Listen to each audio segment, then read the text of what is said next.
We're like, you want us on the main stage in Poland for a show that has never done hip hop before? Well, we'll see. Like I was trying to talk him in. Like, why don't we just go? Is there a DJ tent? Can we just rock the DJ? What's that like?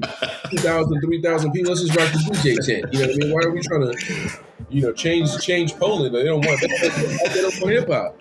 What's good, everyone? Welcome to the very first episode of the Loadout, the podcast where we dive deep into the world of live music, touring, and everything that happens behind the scenes. I'm your host, Ashanti Abdullah, founder of Turnwell and a seasoned manager, tour manager, and show producer with over 20 years in the game.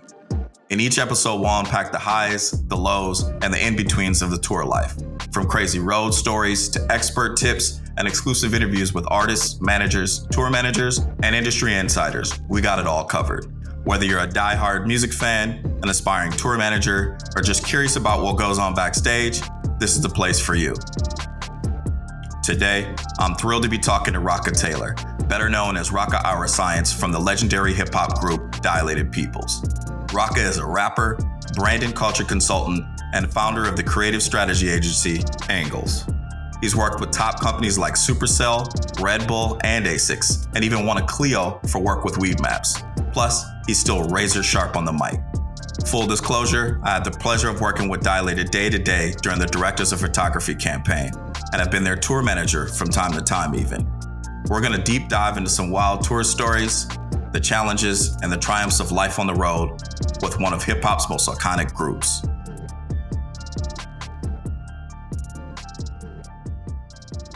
Rakaa Iriscience in the mix. Yes, indeed. Man, it's good to have you here on the show, especially as the first person we have on the show. I'm super excited. Obviously, we know each other. We kind of go back a little bit, at least a decade. Right. But, Dilated goes back way farther than that. And you probably got way more tour stories than... Actually, I know you got more tour stories than anyone that I know, for sure. Let's take it back to 92. What was y'all's first tour, man? Our first real tour, I think, probably would have been Word of Mouth 1. And that was with Jurassic 5 and the Beat Junkies. Yeah, I was looking back at your tour history, and you got, what's crazy for someone who works with y'all, on and off over the years, it's kind of odd. I look back at your tour history and y'all toured pretty steadily from like 98 all the way to like 2009. And then there's like a year pause, and then 2011, and there's either spot dates or a tour all the way through. Do you know what I'm saying? Until basically now. So, yeah. Bro, you like, does it feel like that? Does it feel like you've been on the road that long? Nah, not really. It only really feels like we've been on the road a long time when we're on the road. You know what I mean? It's one of those type of things. But, time flies, man, and it's speeding up. It feels like time speeds up, it flies, and it gets faster. So, as I think back, and someone's like, yeah, next year, 2025, and I'm like, 2020, Jesus. So, we toured pretty consistently. We performed consistently since, the mid 90s, working off of, I'm tripping. Before we even did the Word of Mouth tour, we did Rage Against the Machine and Gangstar tour. Oh, yeah. I think that might have been our first tour. But either way, it was around the same time. But yeah, we've toured pretty consistently since the late 90s. We took some time off to do solo projects, and then we were out not as Dilated, but doing Evidence doing solo tours. I was doing solo tours. Babu, the same thing. And then as those cycles wound down, we would get back into accepting Dilated offers, especially overseas, but U.S. tours as well. And then, it was semi-consistent until right before COVID. We purposely took off 2019. We toured 2018. We purposely took off 2019 because 2020 was an anniversary year. So we were I think we might have done one show in 2019 or something real light because we were doing big deals for 2020 to celebrate the anniversary of the platform. The first album, and then COVID hit, and that pretty much, wiped everybody, the whole industry out for a couple of years. So and then more solo projects and more other things happened, and I got more into the business side. So we're just kind of getting back into the swing of things right now. Yeah, with that said, actually, I mean, y'all extensively tour Europe over the years, and I mean, like, look, I was looking at some of the tour places, and I'm like, bro, where, like, how do you get an offer out of like this most random place? Couple Right. of things. Number one, from what I understand, at some point, you pretty much took over being the agent for Dilated, right? Yeah, at different times I've been our booking agent. Mostly for international. We always, I think, except for short little stints where I took over for the U.S., we always had like pretty much always had North American representation. But international, I took over. I saw it early and wanted to make sure that we touched the world before it turned into one of those things where a lot of groups, unfortunately, they wait until they can't book shows and then they try to go find international audiences and whatnot. But for us, I grew up a Hendrix fan and like just listen to music and these things. I started to realize that the world's a big place, and you could plant these seeds early, and they'll sustain you. So yeah, we toured a lot of those places. A lot of the places that we toured that were not as known as far as cities were concerned. A lot of those were music festivals, and a lot of times the music festivals are outside of the main region. So you know, some people, their egos are like, no, you got to go rock this club at a big city. I'm like, I'd rather rock 20 times that amount of people an hour away from the big city at this music festival. So that's how we did it. But we still rock clubs. We would kind of mix them up, especially in Europe. We would like, summer tours. The festivals are pretty much on the weekends, and so we would do club dates during the week and then festivals on the weekend. How did that begin? Like, did you have those connections, or were you just did you go through a phone book of Germany, or like how did this all like? Yeah, well, early on, at least early on in our career, a lot of the people that were booking the shows, a lot of the promoters were also hip hoppers. They would be DJs or retired b boys or graffiti artists, MCs themselves, producers, and then they would get into booking shows, and they kind of grew in that scene. So just from being in the circle of things, especially at the time, I was a member of Zulu Nation, being a member of Rocksteady Crew. I was building some really strong cultural connections around the world, and we just ended up as we were performing these places.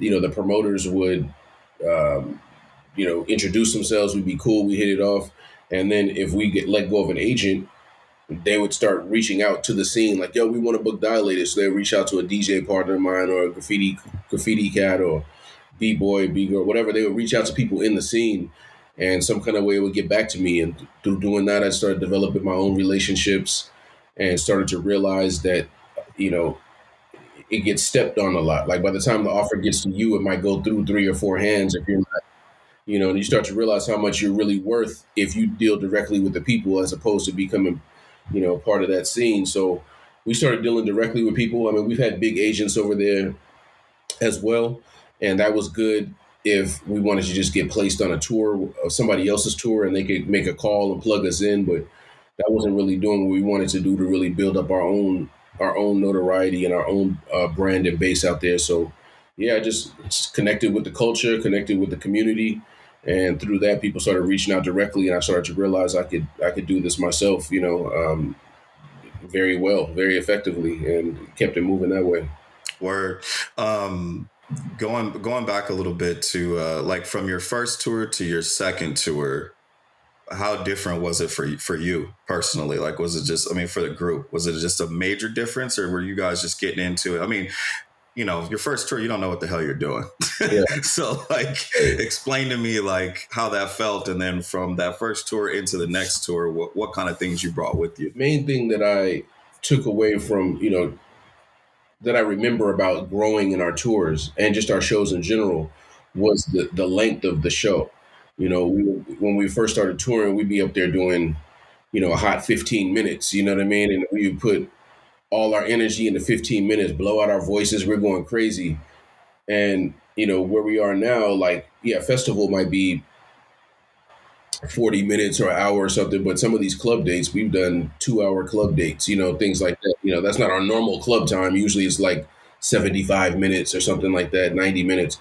but we've done like 2 hour, 2.5 hour club date. Like we've done like crazy time. So I think that was the biggest thing is, having a lot more material, having a lot more to remember, having to pace yourself differently, having to take care of your voice differently. If you're doing 15 minutes versus an hour and a half, the size of the physical size of the stages, it was just growth all the way around. And, that caused us to have to be a little bit more responsible and, to maintain that professionalism and make sure we were going to be right for the show itself.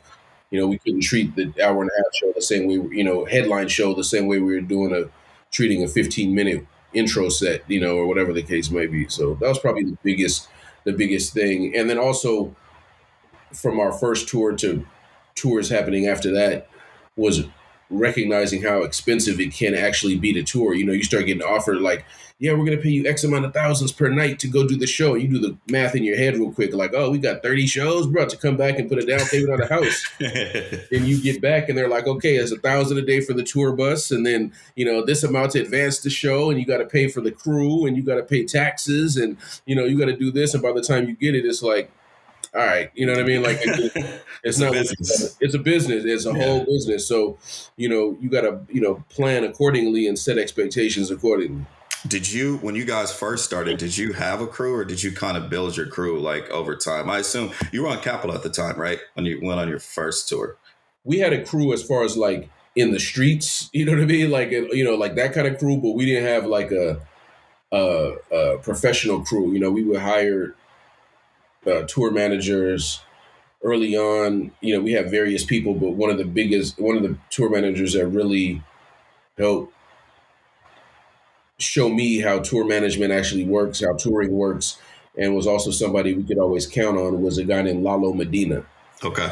So Lalo, he was working with J5 and he was working with other people as well. I think he works with what's his name? White Stripe. Jack. Jack White. Jack White with White Stripes. He works with him now, but Lalo was working with Ozo Motley, I think. He was working with a lot of people, and he was just a really solid, he knew how to, really solid tour manager, really cool dude, still is really cool dude, and he could think on his feet and make things happen, as needed, like on the fly. So I learned a lot from him. And he was also really communicative. He was organized, like it was a way to do it. And then later we worked with Francisco, who was, who Lalo brought on originally as a kind of an assistant TM when we were doing the bigger tours.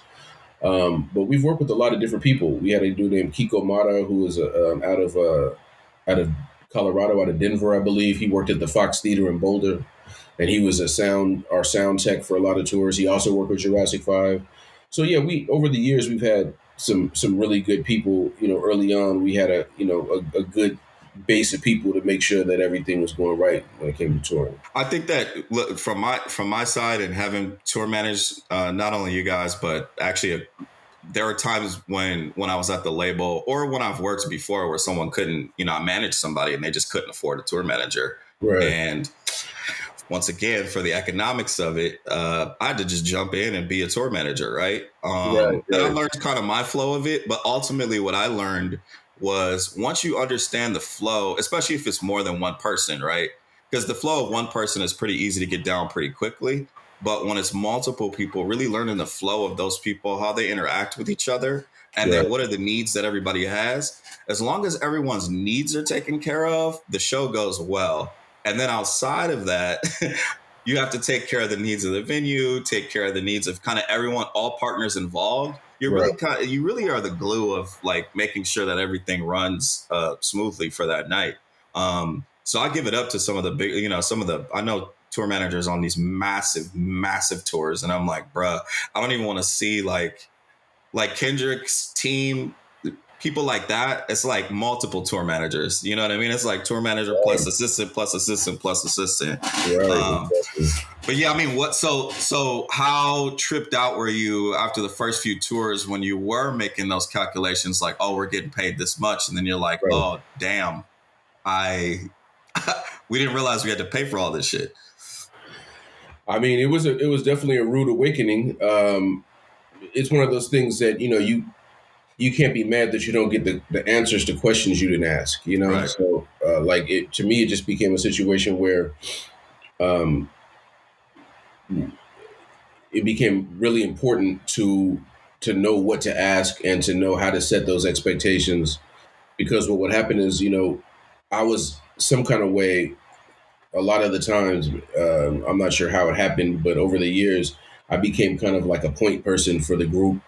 A team captain, if you will, I guess, outside the studio. Inside the studio, Well, I can that tell you why. that might be Ev or Babs, but outside the studio, like what why is that? You have the personality for it. Right, okay. It's simple, bro. You either got like I don't mean to cut off your thought, but I used to go to the IPR in different places and give these talks about being a manager, being in this business, and Mhm. I would just tell everybody, you might as well go ahead and stop doing this vocation you're doing right now, unless you have the personality for it. You either Yeah, got the personality or you don't. That can't really be taught. yeah, You got to know how to like you said, like being able to think on your feet and get things done. yeah. Other people might crumble or fall, but I feel like you have that personality for sure. So that's why No, I appreciate that, it and I was think chose for you. You didn't. It doesn't matter. yeah, it was definitely a lot. It was a lot to deal with because part of what comes with that is navigating the other side of the personalities in the group. Like it becomes, it's not always an easy thing to have somebody that's in the group and we're all on one side of the line together at one point, and then suddenly, you know, I'm being asked to kind of move back and forth across both lines to say, okay, guys, we got to do this and try to smooth things over and make things happen for the bigger picture. So, it becomes a little bit of it becomes a little trying sometimes to navigate that, primarily because that's not where we started. Like when we started, business. We started recording music and in the studio. That's I'm very happy to step back a little bit and be like, okay, what should we do here? What should we make happen here? When it comes to the business side of it or to the live side of it, I'm much more involved. So, we had to kind of figure out how all the pieces fit. We had to kind of figure out how we were going to work with each other in that way. The record label is calling me, management is calling me, agents are calling me, merch people, whoever it is, they're calling me to make these decisions, and then I have to go kind of figure out how to, if they make sense, how to push them across the line and push them through. So it becomes a little hectic, but yeah, maybe I do have the personality in general to be able to step back from it and look at it all big picture and then figure out the best way to implement these things.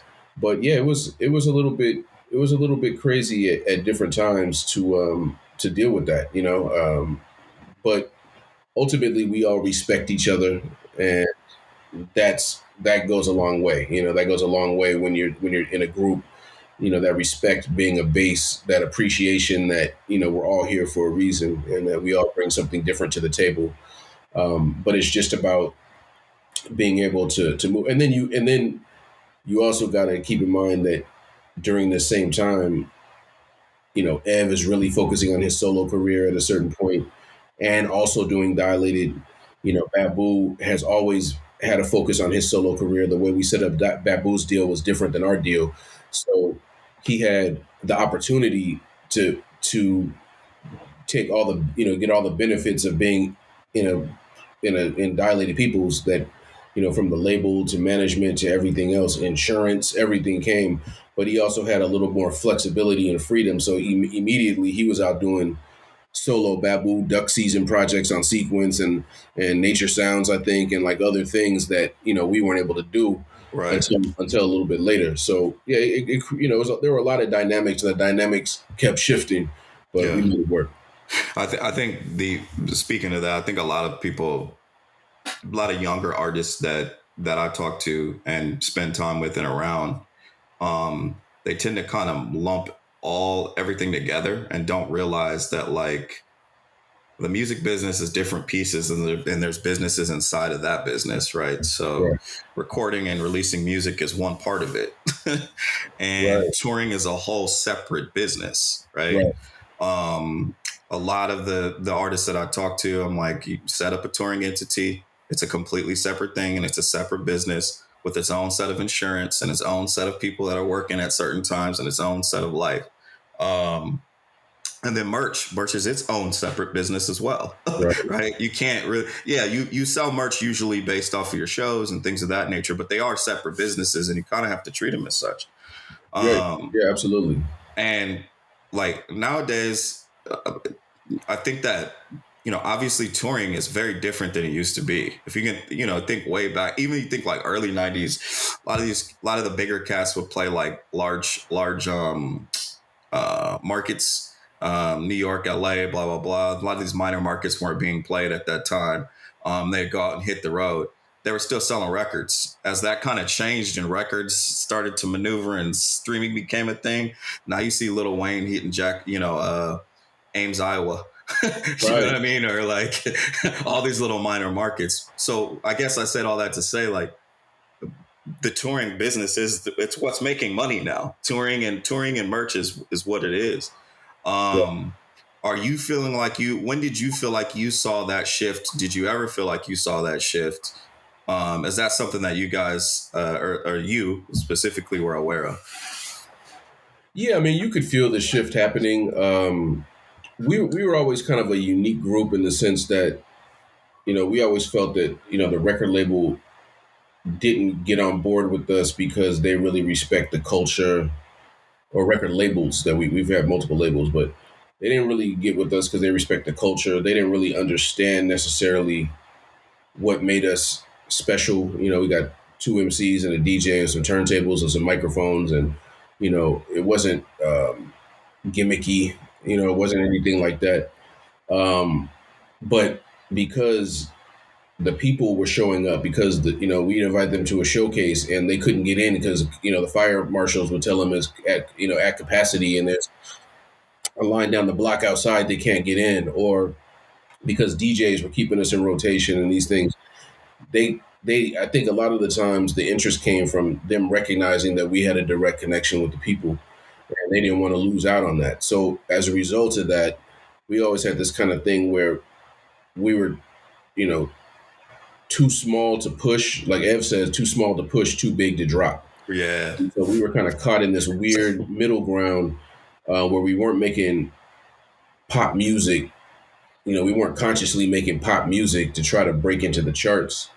But the music that we did release was making enough noise where they weren't going to let go of us. Like they're like, this is good. Or, Situation Capital, like they had decimated their entire hip hop departments. Basically, I think when we got over there, it was just the Beastie Boys. To be honest, if I recall correctly, they didn't have any hip hop, and the Beastie Boys was even with Grand Royal, and they had their own office down the street. They weren't even in the Capitol building, so they were trying to rebuild, and they wanted to rebuild off of something that had some cultural base and integrity and significance. So they came to us, and we saw like a clear path to move on, and it was working really well until industry politics do what they do, and capital and priority merged, and the teams changed, and A&R shift off, and all these things. And then you have another group of people that had success doing a certain kind of music that want to try to make us fit that model, and it doesn't. It creates friction. So,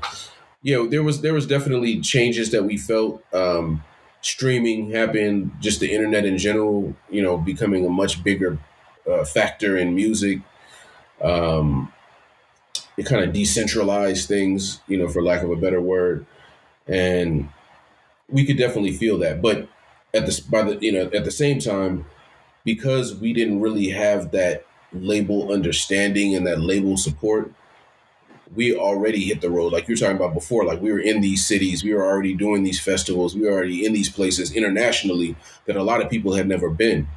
So from that standpoint, yeah, we saw it and we recognized early that we can't really control what the label's going to do, what the label's not going to do.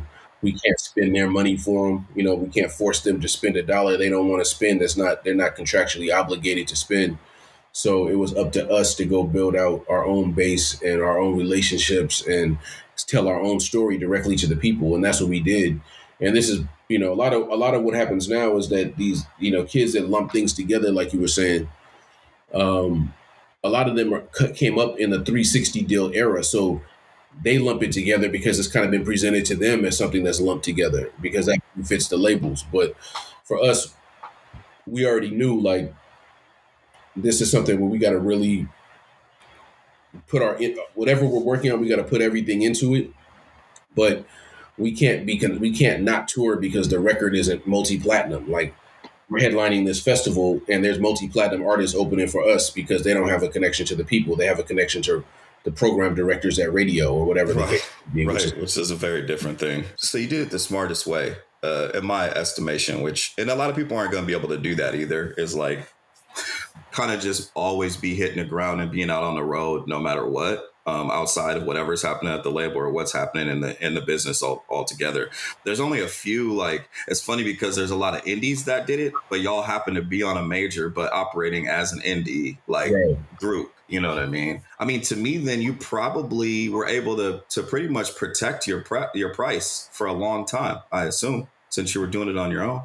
Yeah, we were able to protect it. We were able to really, carve out our own lane and really build it up from that side, and the numbers have gone up. It's always interesting because we have been able to do it ourselves on that side, but at the same time, as we're talking about, the nature of the industry has changed. So, the access that other people have to the space means that there's a lot more traffic now. Right. So on one hand, yeah, we were able to protect our price. We were able to make sure that our guarantees were constantly growing. We were able to really build that up regardless of what was happening with the actual records. But at the same time, there were a lot, like a flood came, of many more people through, digital access that didn't exist before. So on that, from that, looking at it that way, we were kind of, I wouldn't say lucky, but we definitely played our cards right in carving out our lane before we needed to find a lane ourselves. We made our own lane, and it's something that still serves us well to this day. To this day, yeah. We have our fans, we have our connection with our people directly. We know how to perform. But to be honest, a lot of our ability to do that also came from the fact that by rocking the way that we rock, we got a reputation for being able to rock a show and for being able to go anywhere just with our energy and the skill and the foundation of what we do to rock a show. So we were getting a lot of calls like last minute, you know how it goes in Europe, everything's good, and then a week before the show, somebody's pulling out the show and the promoters are scrambling to try to make it work. And so they would give us a call like, yo, could Dilated fly out and do this? And so two things happened there. A few things happened. One is we got good relationships with promoters because we were the people that would come in and save the day. Two is we got in front of a lot of people that we ordinarily may not have been able to get in front of, and we were able to let our skills show through and show and prove on stage that we could do this even without being number one on the charts or whatever the case is. And three is that because these were last minute calls to come save the day, the offers were a little higher than they would have been if we got the call when they were doing the original bookings. So that kind of helped set precedent in all these different places, that our number is pretty high, but we're going to come in and kill it. And it doesn't matter what's happening with the charts, like book them too, but you book us, it's going to be a real life show. So all those things kind of work together in our favor and help keep us in the place that we're able to do now, which is to still go tour the world as we want to and go take these shows. And we don't take it for granted. We don't think that we could just dip out and not say anything, and just because we want to tour, we're going to go headline a festival. But we have done enough individually and collectively that we keep that fire lit. And when we, like right now, when we're getting geared up and we're hitting the road more and we're doing these shows, the numbers are where they need to be. Shout out to Ivory and Zinger. They've been in the mix and getting these numbers up and different things like that to put us where we're in a comfortable place to keep moving. Keeping that pole star looking good. Yeah, man. It feels like a lesson for anybody who's looking to do international work. Gotta keep that passport clean and be ready to go. Yeah, for sure. Stay sharp, stay in shape. You never know. It's like a fighter, like these UFC fighters or whatever. Like you never know when somebody's gonna, weigh in, miss weighted weigh in or get disqualified or pop hot for something.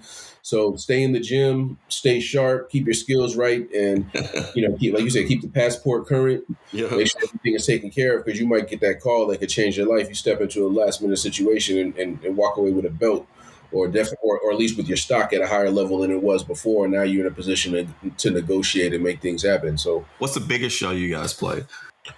the biggest show we've ever done was Woodstock, Poland. So Woodstock, Poland had never done hip hop before. I think they said they had like a rapper one time that was in the the dance tent or the electro tent or something. They did like a guest appearance with a DJ, but they had never had like an official hip hop artist come in, and they called us to do it. And we're like, Poland is always great for Dilated. Like that's one of those countries that always shows a lot of love, and we were shocked when we finally went out there how much love we got there. So we always went back.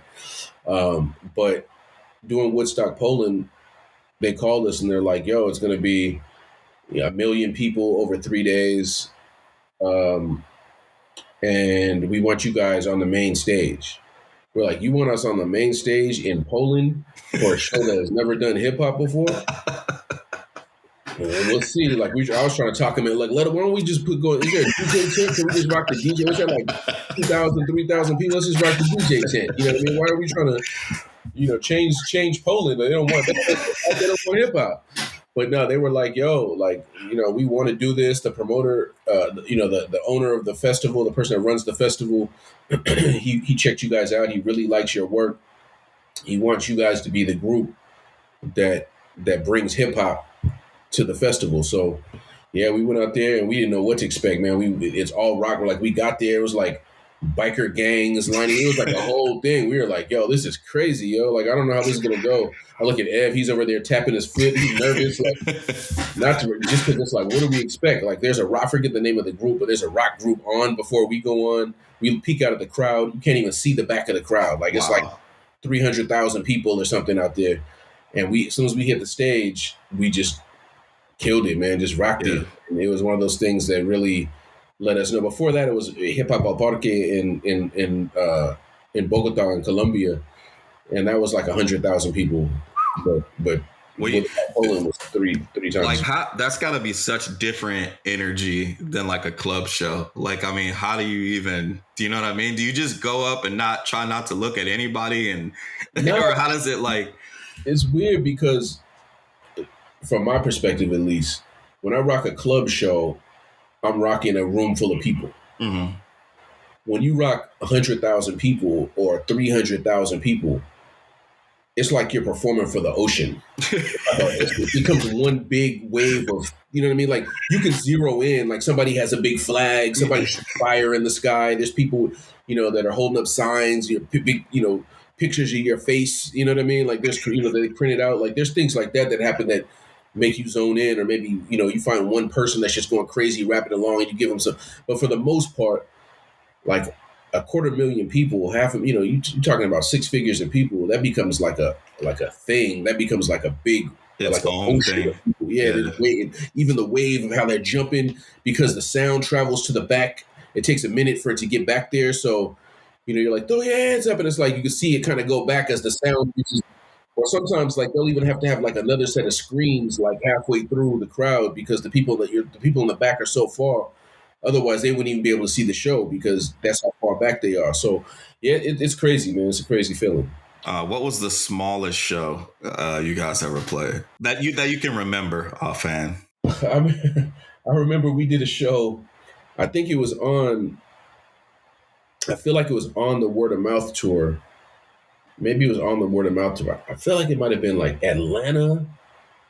Maybe it was Atlanta, but there may have been like 50 people, 40 people in there. Like it got so crazy that, if I'm not mistaken, I think at one point, like Lalo, our tour man, like brought like the George Foreman grill onto the stage. We started making sandwiches on stage. It was ridiculous. It was a ridiculous situation.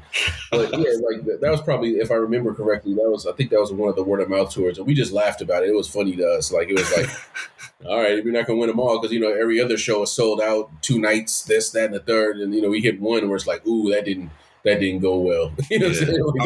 Like, you still get up and have to perform and do no, what you do, we still killed it for that. Making sandwiches on stage is pretty fire. Yeah, you got to get that Foreman. You got to get that Foreman cracking. You know what I mean? If you got to pick a tour and be like, wow, that was cool, I don't want to do that again, which tour would that be? We did a tour. We did a tour with D'Angelo. That was a weird tour for us. Like I remember the first day we did like the Greek theater. And it's like Dilated Peoples, Lucy Pearl, and D'Angelo. And we're like, And that was another one of the, I think Mos Def was originally supposed to do that tour, which still was kind of weird, but it made more sense. A little bit more sense, yeah. Yeah. But they called us and we're like, all right. So we went out there and we did our thing. But it was a weird kind of crowd. It was like girls that were there to scream for D'Angelo when he takes off his shirt. You know what I mean? Like, I remember seeing like, there was like times where it'd be like pimps with like a whole stable. And, you know what I mean? Like, it was like a whole different vibe for us. And, we had to kind of go out there and earn it every night. And, people got into it. It was a cool vibe. But, like these people they're having a good time, but they're really here for D'Angelo. You know what I mean? It was one of those things. You could look at the crowd and be like, oh, these girls are dressed up. Okay, these women are here they're not trying to see me and Babs and Ev, like, rocking the stage. They're ready to have somebody do How Does It Feel and see like some abs or something. You know what I mean? Like that's. Yeah. And you weren't giving them the abs. No abs. Yeah, no abs. I feel it. I mean, they're there. They're always there. Are they visible? I don't know, but they're there. We did a Linkin Park tour. We did a Dilated Linkin Park, and then I don't know if it makes sense musically, but it made sense for that time because that was what was happening. You know what I mean? I get it. No, there was like a mix. They were doing like kind of, and to be honest, we agreed to do the tour Dilated Linkin Park, and they were going to have somebody else open, and we're like, okay, Linkin Park, they kind of do like rock rap fusion or whatever. But then by the time the tour happened, this was in Europe. By the time the tour happened, they had added 2 other rock groups to the lineup. Puddle of Mud and Edema, who were like, 2 rock groups. And so we're like, all right. So I remember like that was one of those things. Rest in peace to Chester too from Linkin Park. Rest in peace. But that was another thing. Like that was a rock crowd. That was a Linkin Park and rock crowd. That wasn't a Dilated crowd. So much so that whenever we would get off our tour bus at the venue, we had a separate group of people on the other side of the fence that were not coming to the show, but just wanted to come meet us and do like a free meet and greet in the parking lot because they're like, why are you doing this tour? Like, you've never been here before. Why would you come here with Linkin Park? Like, it was one of those type of things.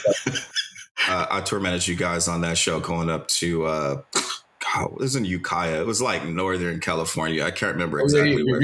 Eureka. Yeah, it was Eureka. Humboldt County. Humboldt County. I know we talked about this, but I'm just going to say here, I tour managed you on that show, and I think there was a lot of expectation that there'd be a lot of partying happening afterward. So there was some frustration when I was like, can we box all this stuff up from backstage while you guys were performing? Like we could just write it boxed up. Yeah, they were like, wait, what? I was like, yeah, no, we need everything boxed up. We're going to get out of here. They're like, they're not going to stay. I'm like, no, we're going to roll out, But I'm pretty sure that there's no one at that show, especially with how it was a Halloween show. Everybody was partying hard. Right. I can guarantee you no one would have ever expected that you and I would be in your hotel room about an hour and a half later at the casino that we stayed at, making sandwiches and eating sandwiches and talking shit. Like, I'm sure they expected us to, I think people are so used to glamour, and there is some glamour to it or whatever, but really it's like that hour of, you hurry up and wait. You know what it is. Get there, wait. Do your 75-minute set. We out. You know what I mean? Like that's kind of how it is, We partied around the world. We've done the after party thing. And there's certain times when it's fun to do, or we're getting paid to do it, and then that's makes it even more fun to do. But for the most part, yeah, I'd rather say thank you, make sure our bread is right, make sure everybody gets to the hotel safe, and call you up and be like, "Yo, you got the box of let's make let's do it." Like, you look for that. Like when we would go do Boulder or something like that, like Kiko and all those guys, the Chuck from Around Midnight, those dudes, they had a house in Denver, and they'd be like, you want to come to the club, you want to go do something. It's like, now they're like, well, why doesn't everyone just come to Chuck's crib? I remember one day we were on the Word of Mouth tour, I think Word of Mouth 2 maybe, and Kiko was like, yeah, after this, let's all go to Chuck's house. And it turned out to be like a jam session downstairs in the basement with like Maceo from De La on the drums and all us freestyling. They were barbecuing in the backyard, like, and it was like it turned into like a house party. Like, and I was like, so much fun compared to all the club parties and catered food and all that stuff. Just have somebody barbecuing, playing drums, messing around, freestyling, hanging out. It was like, this feels like an adult version of what we grew up doing. Like, this is fun. So yeah, like somebody is like, man, don't even trip. I'll make some homemade. We'll cook something, or we'll go pick up something local. We'll just chill, relax, watch the game, or watch the fight, or go do whatever, and then just get where you're going. It's like, it is a nice break. It does feel like you get to recharge your batteries a little bit and not be stuck in this performer, like this performer brand mode. Like you could just be a person and do what you got to do. So yeah, I enjoy that as well. I can see them being like, yeah, this is cool. I needed that. I have a similar story that went absolutely the opposite way. I'm so excited that you took the time to join us today. I really appreciate you doing it. I know you got a lot of awesome things going on, and I'm still, always just happy to be able to still call you a friend and even spend time with you these days. Anything else you want to leave anybody with? Yeah, if you're in the industry, if you're a tour manager, definitely get that Turnwheel app, get it popping, really get that account set up. If you're an artist and you want your business right, then make sure your tour manager gets that Turnwheel app and gets a subscription, gets it set up. But yeah, man, it's great to see your growth as well. Great to be able to call you a friend as well, to be able to work with you. And there's obviously much more that we're going to be doing, but, just to see the growth and to be able to take something that you have a very strong grasp of, a strong understanding of, and turn that into a product that can not only drive good business for you and your family and other people around you, but also improve the industry and improve the lives of the artists and the people that are using it, and make, if the road is managed more efficiently and effectively, that benefits everybody. Yeah, absolutely. To be able to take that, have that vision and turn that into something real, and not just leave it on the board, but actually bring it into real life, man. Bravo to you. I'm real proud of how you've handled it. And I've never known you to be a shy person, but to be able to go put yourself out there also on social media, to go travel and visit these things that really make this happen. I'm excited to see what happens with Turnwheel moving forward. Yeah, I mean, it wouldn't have all been done without you either. So thank you for your help with it as well. Happy to, man. Happy to. I appreciate it. And that's a wrap for today's episode of The Loadout. Huge thanks to Rakaa Iriscience for joining us and sharing his stories. If you enjoyed the episode, please subscribe, rate, and review on your favorite podcast platform. Follow me on social media at Probably Ashanti or at Turnwheel on all platforms. Thanks for tuning in. Until next time, keep buying those tickets. Peace.